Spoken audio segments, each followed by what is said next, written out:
I've played a lot of games, alright? From the Pokemans to the Dark Souls, okay? I've seen a lot. And I have many favorite games. Many games that I look back at fondly and say, God damn, that was a good game. I don't want to blow my brains out, like... Nah, but there's those games that you just can't get enough of. For me, some of those are Majora's Mask, Breath of the Wild, Persona 5, Minecraft. And there are very little series that consistently dish out masterpieces. But I think I found one.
I've started playing Yakuza because I suddenly one day decided to buy Yakuza 0 on Steam, and the rest is history.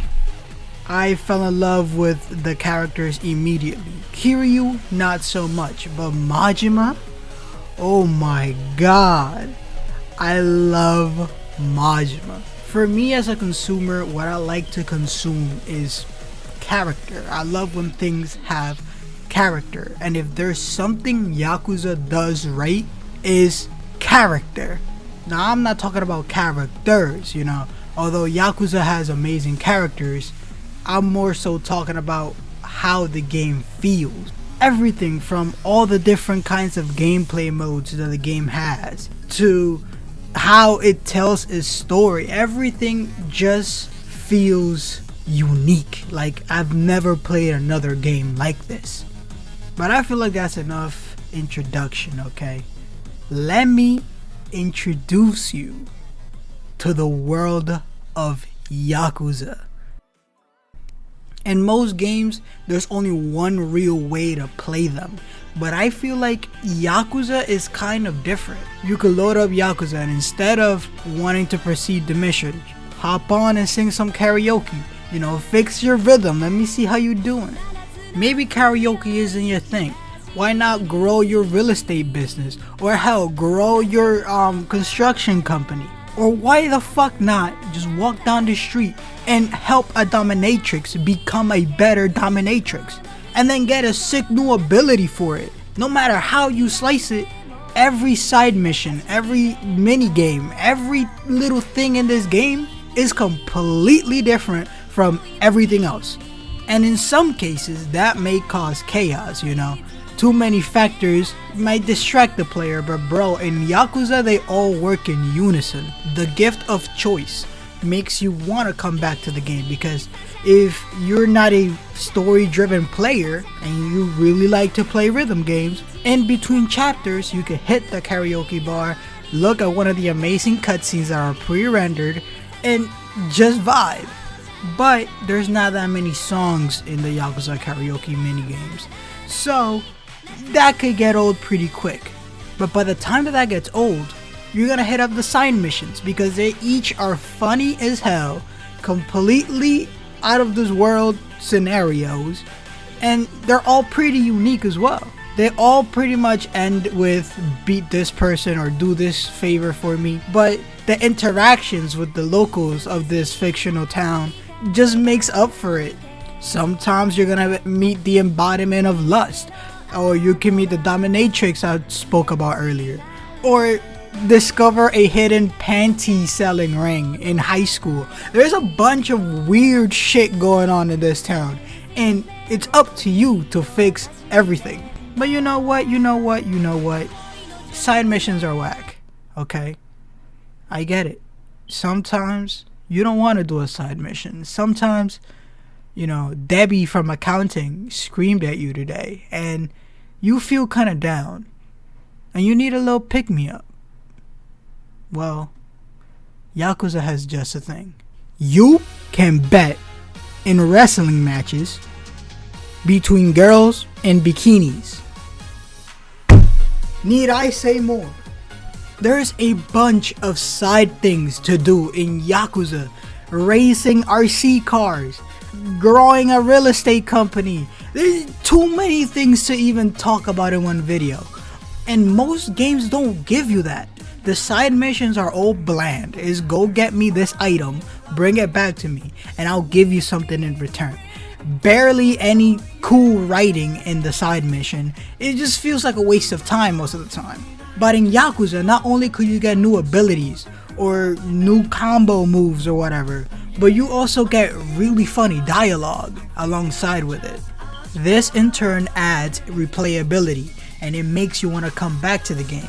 I'm in the process of beating Yakuza 3 as we speak, and I'm already pretty sure that when I beat every game in the series, I'll return to my two favorite games as of right now, 0 and 2, and 100% them, because it feels worth it. It feels like it'll be fun.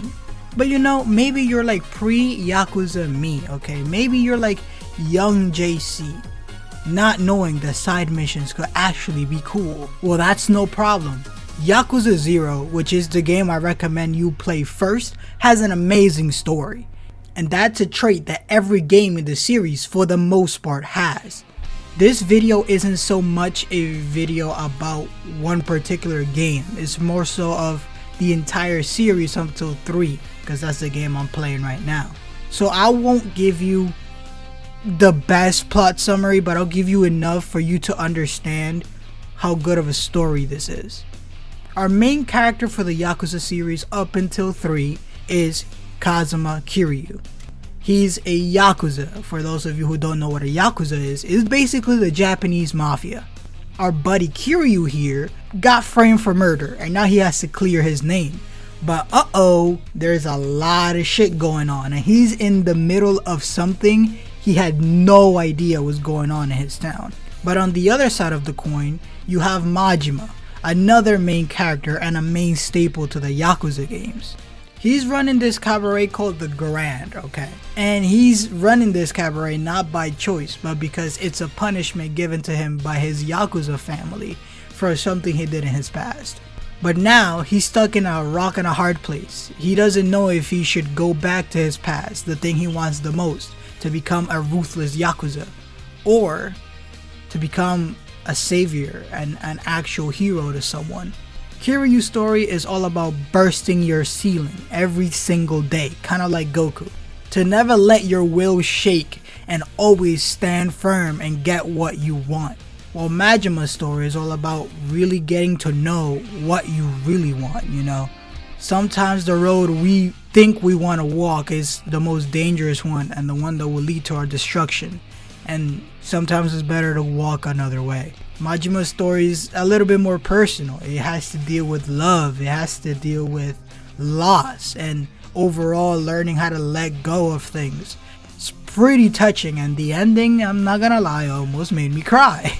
So if you don't like doing too many side missions, the story is great and it's lengthy. So I'm pretty sure that you will enjoy that. But I know, this isn't a movie, okay? A narrative is only half of it. Hell, maybe even, some video games don't even really have narratives. What's the gameplay like? What does the gameplay feel?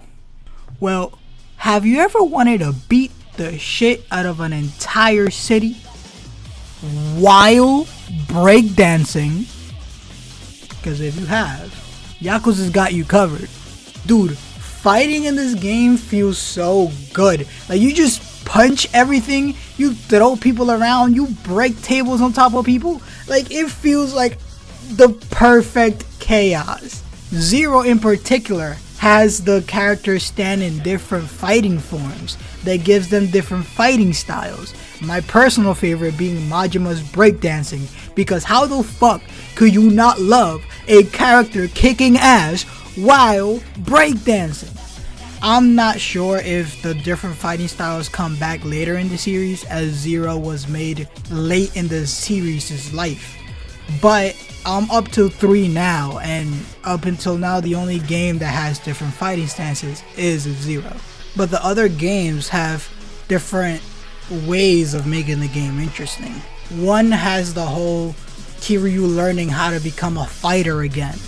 2 is just fucking badass, and the story is so good that I'm gonna excuse any faults that it has. It's definitely my favorite game in the Yakuza series, and it's kind of my favorite game ever as of right now. 3 is the weakest link, but we're not gonna talk about 3. Overall, the gameplay is very satisfying, you know. It always feels good to land a hit or hit a combo, and doing the heat actions, which are kind of like your ultimate abilities, they always feel cool because they are either hilarious, brutal, or a combination of both. Yakuza's cast is also an amazing part of the story. I have my favorites, but I feel like every character in this game could be someone's favorite. And every character plays a significant role in different games. A character that might have not been important in the last game could be crucial in the next game. A character you thought you would never see again may show up in a future game.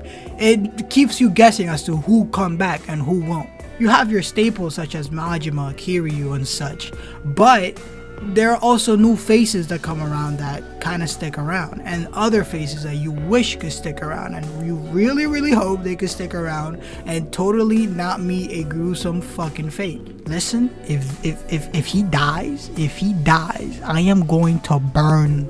Okay, I'm gonna burn a building. Alright, he better not fucking die.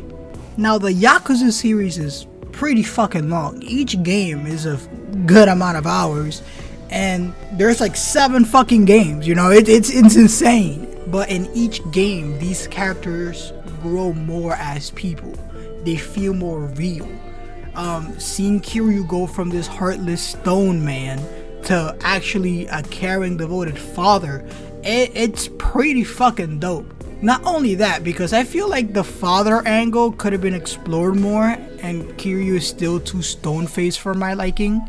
But what I really liked about 3 at least is his relationship with Rikiya. How he's just a mentor, a father figure, and not just like he is to Haruka, where he says, "Oh my god, you're such a grown woman now, look at you doing all of this grown people stuff." No, it's like a genuine bond.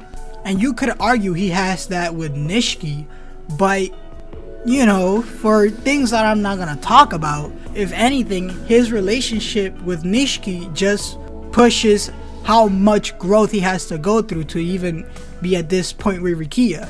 I can't talk on this because this is major spoilers, but Kiryu is a broken fucking man, bro. Like, goddamn. If I had to live his life, I would have probably shot myself by now. Like, I don't know how he does it. Majima is another great character, a character struggling with not knowing what he wants to do, having 2 choices put in front of him and having to pick one of them because he can't pick both. And although he wants to be this crazy, this mad dog, this fucking beast that feels nothing, he still feels way too much. And seeing him get a closure for the events that happen in Zero, oh my god, man, it moved me.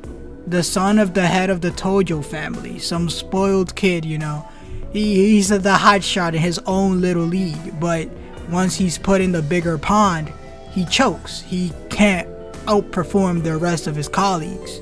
He starts to hate being this weak boy that can't command a single person, let alone an army. But at the end of Yakuza 2, he becomes a leader. He becomes the de facto person everybody looks to for guidance. He leads his family into war.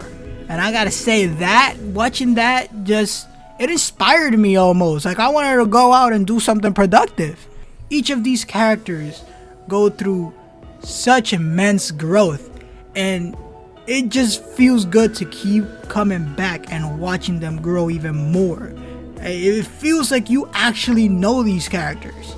Like, you know that one friend you have since high school, like you just met by coincidence and now you're best friends? Like, that's what each of these characters feel like. You feel like they've been with you for a long time. And as cringy as it sounds, you know, like you might be telling me go touch some grass, bro. But for me, story is everything. I need to be immersed to enjoy a really good game. And Yakuza grabs me and submerges me into its depths. And it does it better than any game I've played. Long story short, Yakuza is an amazing series.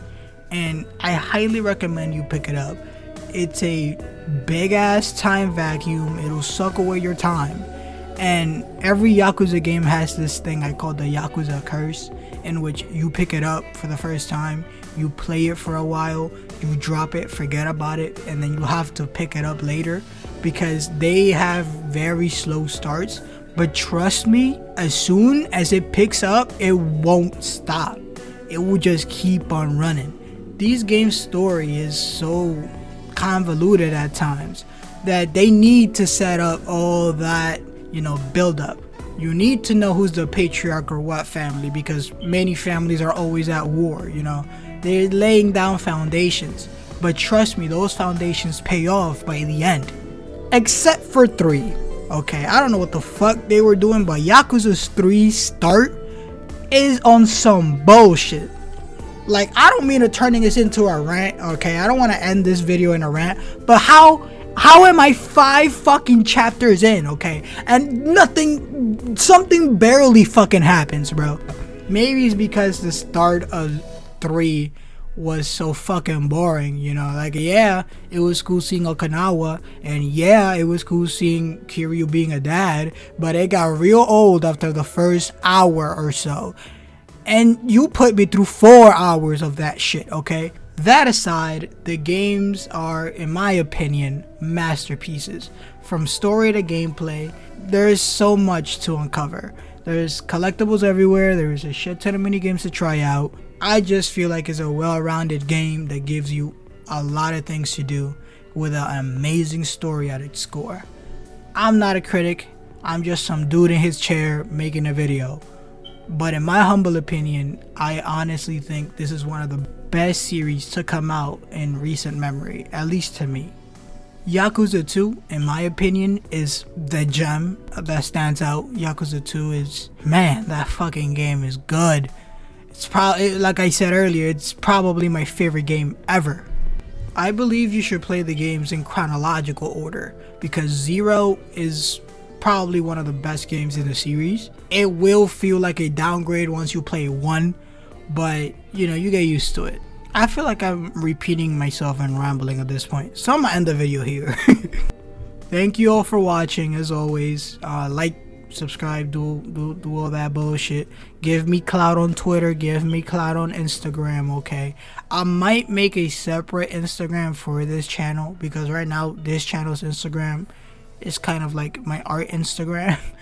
But if you want to follow my art, you're more than welcome to go follow my art account. Sorry if I sounded a little bit off in this video. I tried to not sound off, but I'm kind of really sick at the moment. But that means I have more free time to make more videos. Also, I'm sorry if you hear that annoying ass beeping or chirping sound out of nowhere. My fire alarm has been being a horrible entity to me, and I don't know why, but it's doing it.